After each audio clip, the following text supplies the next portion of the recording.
This brother says, I've been married for 10 years and I recently discovered that my wife has been unfaithful. I'm devastated, but also conflicted because I still love her and we have children together. Oh, man. My pride tells me to leave because staying makes me feel weak and it comes against my ego. Is forgiving cheating a sign of weakness? I gotta be honest with you right now, bro. There is a part of me that is very hypocritical here. One is doing entering. The other is being entered. My brother, that feels like a giving and receiving. That's a difference to me. The key is acknowledging the level of devastation and what's our plan that we're gonna walk out of this together. If the conditions that caused his wife to cheat are still in existence, No matter what she's done, if you can't give her that freedom and that walk in grace. Wait a minute. No, DZ. No, I want to stay there. It's not just you forgiving me for cheating on you. We got to deal with the part. Why was cheating on you even an option in the first place for me when what I reached out of relationship to get, I should have gotten from my marriage, but you didn't give it. I still need what you're not giving me. Are you saying to me, divorcing you is better than cheating? And most people say yes.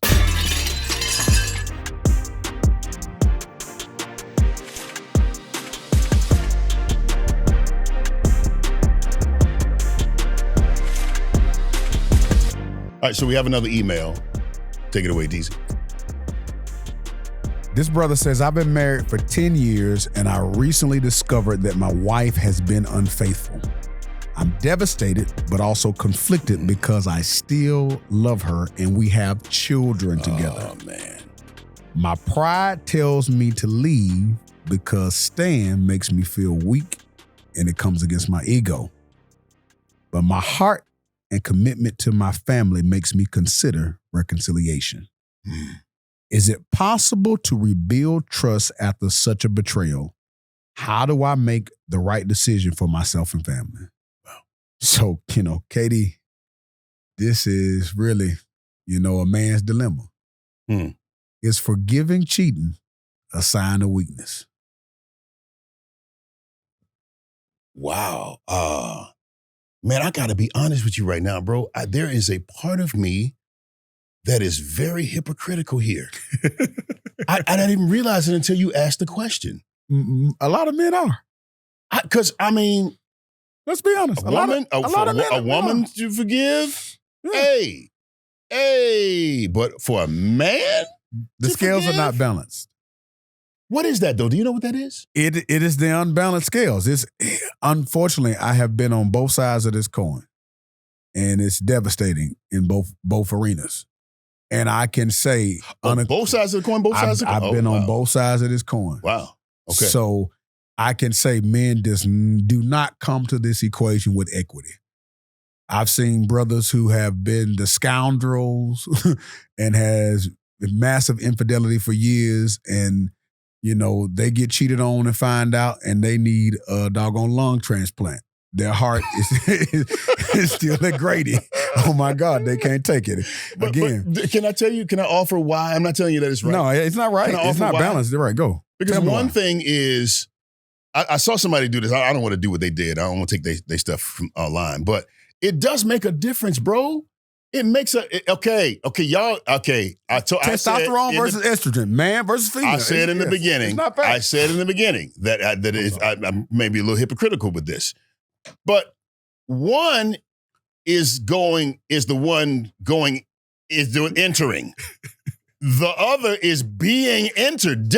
My brother, that feels like a giving and receiving. That's a difference to me. That's a different. It is.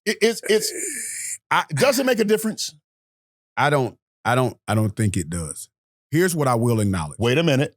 Let me be clear. Did you say you don't think it does? Have experience. Again, I told you I come to this from a little bit of balanced polarity. So you got two kids, one son, one daughter. Yeah. The son does it and the daughter does it. Sex before marriage. Yeah. You feel the same way for both of them? You're a strong man. I've had to grow through that point. You're a powerful man. I've had to grow through that point through pain and experiences. And again, this is not coming out of just rawness. This is coming out of actually, I told you, this is the difference of this. I wrestle with this on both sides. So I get that men don't handle this appropriately. We want to protect and we want our daughters to stay pure. And then our son go out and get some tail and we tell him, good job. Did you tear it up? We'll slide him some rubbers on the side, you know? But again, if I'm setting my boy loose, but keeping my girl, I'm the one that's divided because my boy is going after somebody else's daughter. Ooh, said that. So, but it also says that how much we value the purity. But that's okay. That's also in this dilemma. I do want to help this brother because cheating and infidelity is people say I made a mistake. Where there's so much intentionality that go into it. I agree. You know, the Lord provides a way of escape.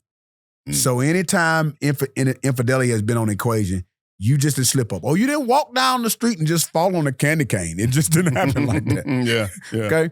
Yeah. There's a lot of deliberate and intentional acts, and I'm using this word.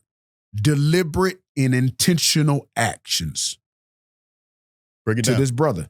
Well, anytime infidelity is involved, there's a lot of lying, there's a lot of deceiving, there's a lot phone of calls, text messages, emails. There was some, I'm gonna use the metaphor of a fire. There's some kindling, there's little sticks, there's paper, there's little twigs, then there's logs, then there's poking. You know what I'm saying? There's a lot of things that takes to build this fire and to keep it going. Are you getting what I'm saying? You got to keep putting logs on that fire to keep this fire going. So just saying lapse of judgment is a half-hearted statement to be considered.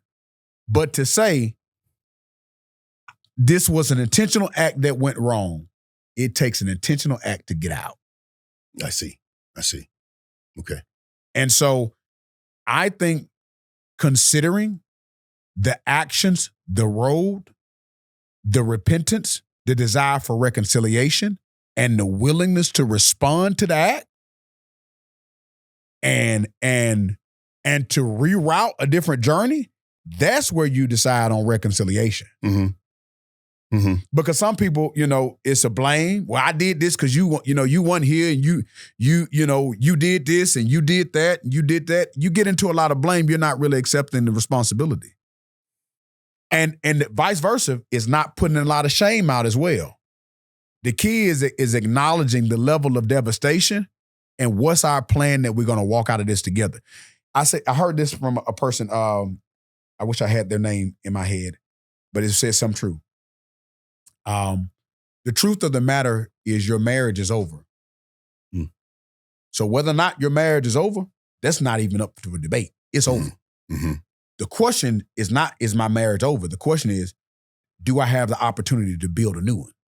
Well, I'm a little different from you in that space. Go. Because I need to know what I'm dealing with to determine if it makes sense to build a new one. We're saying the same thing. What I mean by this is I think that there are three things that can happen once the infidelity happens. One, you need to, first of all, yes, that marriage is over. Let's be clear. Yes, that marriage is over. Done. Okay. So you need to know, do you have a rebuild?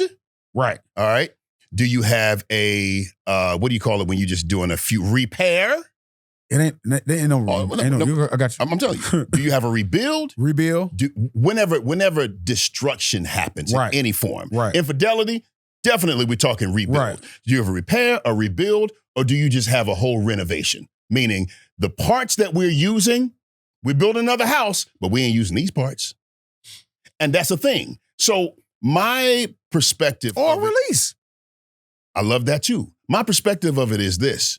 If the conditions that caused his wife to cheat in the first place are still in existence, that's the conversation that needs to be had. Right. Because if those conditions exist, you have to have a conversation about that.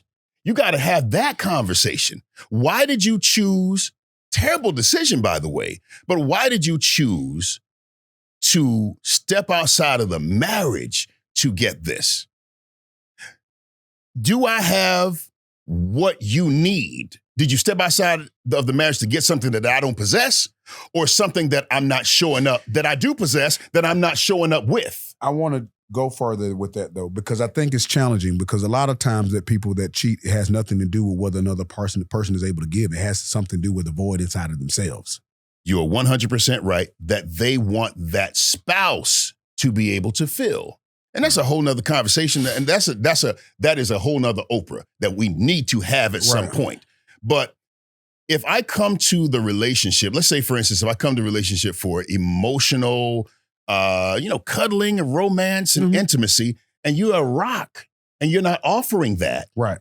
Hey, I'm supposed to get that from you. Right. I got community, but I don't get cuddling with my girlfriends or my or anybody else.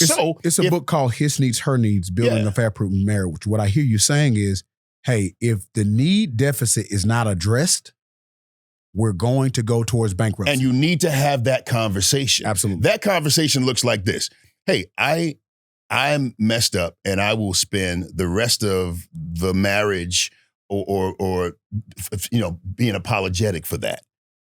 But living in shame, I can't live in shame. But so let's figure out what brought me to make this terrible decision. Now, I got to do a lot of work, and I'm going to do the work. I'm going to step aside. I'm going to step away, counseling, therapy, God, and I'm going to fix me.